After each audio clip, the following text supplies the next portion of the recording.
Test of વડોદરાના આયોજકોએ જાહેરનામાનો ભંગ કર્યો છે। ડ્રોન ઉડાડવા તેમજ ફટાકડા ફોડવા પર પ્રતિબંધ હોવા છતાં ડ્રોન ઉડાડી જાહેરનામાનો ભંગ કર્યો। જાણીતા સિંગર પરંપરા ટંડન અને સચેત ટંડનના મ્યુઝિકલ ઇવેન્ટમાં ડ્રોન કેમેરા ઉડાવ્યા। વડોદરામાં સેવાસીમાં શિવાય ફાર્મમાં મ્યુઝિકલ ઇવેન્ટનું આયોજન કરાયું હતું, જેમાં ડ્રોન કેમેરાનો ઉપયોગ કરાયો તેમજ ફટાકડા પણ ફોડવામાં આવ્યા। ત્યારે આ મામલે ટેસ્ટ ઓફ વડોદરાના આયોજકો સામે શું જિલ્લા પોલીસ જાહેરનામા ભંગનો ગુનો નોંધશે તેવા સવાલ લોકમુખે ચર્ચાઈ રહ્યા છે। વડી મ્યુઝિકલ ઇવેન્ટના સ્થળથી માત્ર 100 મીટર દૂર સેવાસી પોલીસ ચોકી છે, ત્યારે પોલીસ આયોજકો સામે મુખદર્શક બની તેમ લોકમુખે ચર્ચાઈ રહ્યું છે। તેઓ ઘરેથી પંખા લાવવા મજબૂર બન્યા છે। રાજકોટની સરકારી હોસ્પિટલમાં દર્દીઓનો આક્ષેપ, પદ્મકુંવરબા હોસ્પિટલમાં દર્દીઓનો મોટો આક્ષેપ। ગરમીના કારણે હોસ્પિટલમાં સગર્ભાઓ પરેશાન છે। 12 બેડ વચ્ચે માત્ર 2 જ પંખા હોવાનું સામે આવ્યું છે, તો હોસ્પિટલના કેટલાક પંખા તો તૂટી પણ ગયા છે। રાજકોટની પદ્મકુંવર હોસ્પિટલ છે તે ફરી વિવાદમાં આવી છે। હાલ આપણી સાથે અહીંયા જે હોસ્પિટલના અધિકારી છે, આપણે એમની સાથે વાત કરીશું। બેન, પંખા બંધ હોવાનું સામે આવ્યું છે, દર્દીઓને પણ ઘરેથી પંખા લઈને આવવાની ફરજ પડી હતી, શું આખી પરિસ્થિતિ? સર, પંખા 2 બંધ હતા અને 2 કે 3 પંખા ધીમા ચાલુ હતા અને હાલ હોસ્પિટલ 100 વર્ષ જૂની છે, છત ખૂબ જ ઊંચી છે, સીલિંગ ફેનમાં 45 ડિગ્રી ગરમ પવન આવતો હોય, પેશન્ટ ઘરેથી ટેબલ ફેન લઈને આવે છે અને આપણે એમને અલાઉ કરીએ છીએ આ બાબતમાં। ના, પંખા બંધ રાખાય નહોતા, પંખા બંધ નથી રાખેલા। આ તો રિનોવેશન ચાલુ છે એટલા માટે દર્દીઓને સમાવવામાં મુશ્કેલી પડતી હોય। અહીં આપણે એવા પેશન્ટ રાખેલા હતા જે એસએનસીયુમાં જેમના બચ્ચા એડમિટ હતા, પેશન્ટ ડિસ્ચાર્જ હતા, પણ એઓને પણ એવા કોટ આપેલા હતા આ જ વોર્ડમાં કે જ્યાં પંખા ચાલુ હતા, અહીં 2 પંખા બંધ હતા। ચોક્કસથી હાલ જે આ વોર્ડ છે, આ વોર્ડનો વિડીયો સામે આવ્યો હતો। અહીંયા જે છે હાલ તો પંખાઓ શરૂ થઈ ગયા છે, જોકે હજુ પણ આ જે લોબી છે ત્યાં હજુ પંખાઓ બંધ છે। આપણે જે આ દ્રશ્યો છે તે પણ બતાવવાનો પ્રયાસ કરીશ। તો પદ્મકુંવરબા હોસ્પિટલના અધિકારીનો લૂલો બચાવ। હોસ્પિટલમાં પંખા ન હોવા અંગે લૂલો બચાવ કર્યો। હોસ્પિટલમાં રિનોવેશનનું કામ હોવાથી પંખા બંધ, અધિકારી સ્વીકાર્યું। દર્દીઓ ઘરેથી પંખા લાવ્યા, ગરમી હોવાથી ઘરેથી પંખા લાવવા મંજૂરી આપી। તકલીફ તો પડે, કેમ કે ડિલિવરી વાળી બહેનોને વધારે તકલીફ પડે સાહેબ, કેમ કે એમને કે ઓલો ગરમીનો માહોલ વધારે હોય, એમને ડિલિવરીમાં ગરમીનો હોય, આમ તાપમાન વધારે અત્યારે હોય છે ગરમીનું, એટલે એના માટે કુલરની વ્યવસ્થા થાય તો વધારે સારું એમ કે હા લાવવા પડે। ઉપર જે અત્યારે આપણે સિઝરિંગવાળા બહેનો છે ને બધા માટે પંખા અત્યારે લાવવા પડે ઘરે એમને છે, અને લાવેલા હોય છે ઉપલા માળે। પંખા થોડે કામ કરે છે પણ એટલી બધી હવા નથી ફેંકતી, બરોબર, એટલે ઘરેથી બધા પંખા લઈ આવવાના છે। તો હોસ્પિટલમાં દર્દીઓ અને સગર્ભાઓ માટે પંખા બંધ છે। જો કે આશ્ચર્યની વાત તો એ છે કે હોસ્પિટલમાં દર્દીઓ માટે પંખા નથી, પણ અધિકારીઓની ગેરહાજરીમાં પણ તેમની ઓફિસોમાં પંખા એસી ચાલુ છે। આ વિચિત્ર કહી શકાય તેવા દ્રશ્યો ન્યૂઝ 18ના કેમેરામાં કેદ થયા છે। આ છે રાજકોટની પદ્મકુંવરબા હોસ્પિટલ, જે ફરી વિવાદમાં આવી છે। અધિકારીઓ ગેરહાજર હોવા છતાં પંખા અને એસી બંને ચાલુ છે। તો અધિકારીઓ માટે તો એસી પંખા ચાલુ છે, જુઓ દ્રશ્યોમાં, પરંતુ દર્દીઓ માટે પંખા નથી। દર્દીઓ અહીં ગરમીમાં કઈ રીતે સૂઈ રહ્યા છે, સારવાર લઈ રહ્યા છે। તો 2 દ્રશ્યો, એક તરફ વડોદરાની હોસ્પિટલ અને બીજી તરફ રાજકોટની હોસ્પિટલ। હોસ્પિટલની બેદરકારીના પુરાવા અહીં કેમેરામાં કેદ થયા છે। દર્દીઓની કઈ પડી નથી, દર્દીઓ માટે પંખા નથી, પરંતુ અધિકારીઓની ઓફિસમાં એસી પંખા જરૂરથી ધમધમે છે। તો આ 2 દ્રશ્યો સામે આવી રહ્યા છે, જે દેખાઈ રહ્યા છે કે હોસ્પિટલ તંત્રને દર્દીઓની કંઈ પણ પડી નથી, દર્દીઓ ઘરેથી પંખા લાવવા મજબૂર। અમદાવાદના જમાલપુરમાં આવેલું ઐતિહાસિક ત્રિકમ રાયજી મંદિરને તોડી પડાતા બજરંગ દળ મેદાનમાં આવ્યું છે। બજરંગ દળના ઉત્તર ગુજરાત પ્રાંતના સંયોજક જ્વલિત મહેતાએ જણાવ્યું હતું કે જમાલપુરના બિલ્ડર બિલાલ શેખ દ્વારા એએમસી અને અન્ય વિભાગના મેળા પીપળામાં 700 વર્ષ જૂનું પૌરાણિક ત્રિકમ રાયજીનું મંદિર તોડી પડાયું છે। આ સમગ્ર મામલો સામે આવતા કોર્ટે એફઆઈઆર કરવા આદેશ કર્યો છે। આ મામલે જો મ્યુનિસિપલ કોર્પોરેશનના કર્મચારીઓ કે અધિકારીઓની સંડોવણી હોય તો તેમની સામે પણ પગલાં લેવાની માંગ કરી છે। પૌરાણિક મંદિરમાં હનુમાનજી, ગણપતિ, શિવ પાર્વતી, વિષ્ણુજી સહિત 6 મૂર્તિઓ સ્થાપિત હતી। આ મૂર્તિઓને પુનઃસ્થાપિત કરી ભવ્ય મંદિર બનાવવા માટે બજરંગ દળની માંગ છે। ખોટા દસ્તાવેજના આધારે જમીન પચાવી પાડવાના મામલે ગાયકવાડી પોલીસે આરોપીઓની ધરપકડ કરી છે અને વધુ તપાસ હાથ ધરી છે। મંદિર તોડી પાડવામાં આવ્યું છે 700 વર્ષ જૂનું, તેમાં સમગ્ર હિન્દુ સમાજની લાગણી દુભાઈ છે। અને કોર્ટે પણ એના વિરુદ્ધ એફઆઈઆર કરી છે અને કોર્ટે પણ ઉલ્લેખ કર્યો છે કે ફરીવાર ત્યાં 6 મૂર્તિઓ હતી, 6 મૂર્તિઓની પુનઃસ્થાપના થાય એનો કોર્ટનો ઓર્ડર પણ છે. અને અમે સરકારની સાથે એવી માંગણી કરીએ છીએ કે આની અંદર જેટલા લોકો ઇન્વોલ્વમેન્ટ હોય, જે કોર્પોરેશનના કર્મચારી હોય કે અગર પોલીસ ડિપાર્ટમેન્ટ તરફથી એને અશાંતતાની પરમિશન મળી હોય તો એ લોકો હોય. નર્મદા જિલ્લામાં આરટીઈનો લાભ લેવા માટે બનાવટી આવકના દાખલાઓ કાઢી આપવાનું મોટું કૌભાંડ બહાર આવ્યું છે. આ બાબતે નાંદોદ તાલુકાના ભદામ, ગામકુવા, ભચરવાડા, બોરીધરા ગ્રુપ ગ્રામ પંચાયતના તલાટીઓએ રાજપીપળા પોલીસ મથકમાં ફરિયાદ નોંધાવી છે.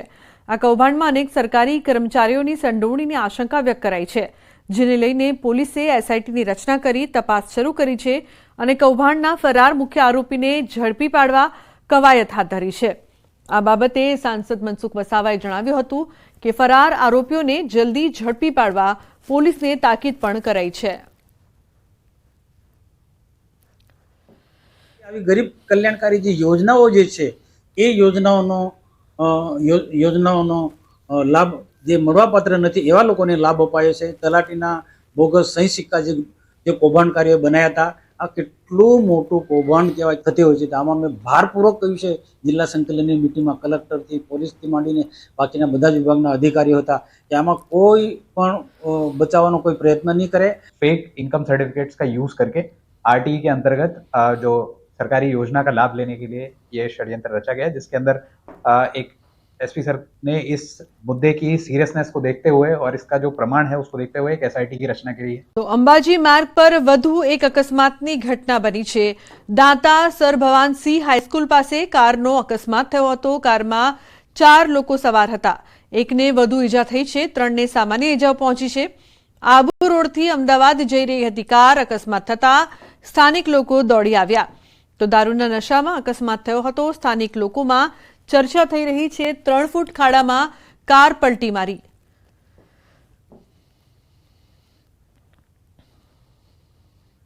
તો સદનસીબે કોઈ જાનહાનિ નથી થઈ. માર્ગ પર વધુ એક અકસ્માતની ઘટના. અંબાજી દાંતા માર્ગ પર અકસ્માત સર્જાયો હતો.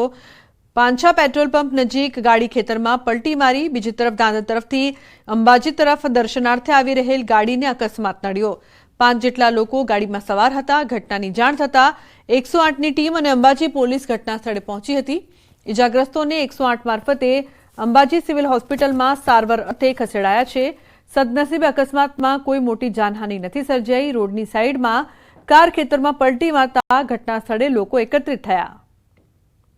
સુરતમાં બાળકના મોત બાદ ગંભીર આક્ષેપ કરવામાં આવ્યા. સિવિલ હોસ્પિટલમાં 7 વર્ષના બાળકનું મોત થયું. તાવ આવ્યા બાદ સારવાર દરમિયાન ઇન્જેક્શનના ઓવરડોઝથી મોત થયાનો આક્ષેપ. ડોક્ટરોએ કિડની ફેલ થયાનું જણાવ્યું. પરિવારજનોએ ડોક્ટરો પર લગાવ્યા છે ગંભીર આક્ષેપ. સિવિલ હોસ્પિટલના ડોક્ટરો પર આરોપ. 15 દિવસથી તાવના કારણે દર્દી નવી સિવિલ હોસ્પિટલ ખાતે આઈસીયુમાં દાખલ થયો હતો. તો પરિવારજનો દ્વારા ગંભીર આક્ષેપ કરવામાં આવી રહ્યા છે, પરંતુ ડોક્ટરોએ કિડની ફેલ થયાનું જણાવ્યું છે. ઇન્જેક્શનના ઓવરડોઝથી મોતનો આક્ષેપ. उसकी कल डेथ हो गई, आज डेथ हो गई है. कल हमको बोला गया था कि उसकी किडनी फेल हो गई है, तो उसका बुखार में किडनी कैसे फेल हुई हमको पता नहीं है. उन्होंने बोला कि किडनी फेल हो गई. ये किडनी फेल उनके ओवरडोज की वजह से हुई है. 15 दिन से वो ओवरडोज देते जा रहे थे और उन्होंने हमको प्राइवेट में भी जाने से मना कर दिया था. तो आज उनकी 11 बजे सुबह डेथ हो गई है बच्चे की. તો વધુ માહિતી માટે કીર્તેશ જોડાયા છે ફોન લાઈન પર. કીર્તેશ, 7 વર્ષનું બાળક અને તાવ માટે એડમિટ થયું, કિડની ફેલની વાત ડોક્ટરો કરી રહ્યા છે. શું અપડેટ પ્રાપ્ત થઈ રહી છે આ સમગ્ર મામલે? બિલકુલ, દક્ષિણ ગુજરાતની સૌથી મોટી ગણાતી નવી સિવિલ હોસ્પિટલ ફરી એક વખત વિવાદમાં આવી છે. આ વખતે 7 વર્ષના બાળકનું કિડની ફેલ થતા બાળકનું મોત થયા હોવાનું સિવિલના તબીબો જણાવી રહ્યા છે. ખાસ કરીને પાંડેસરા વિસ્તારના 7 વર્ષીય બાળકને છેલ્લા 15 દિવસથી તાવ આવતા સુરત નવી સિવિલ હોસ્પિટલના આઈસીયુમાં દાખલ કરવામાં આવ્યો હતો.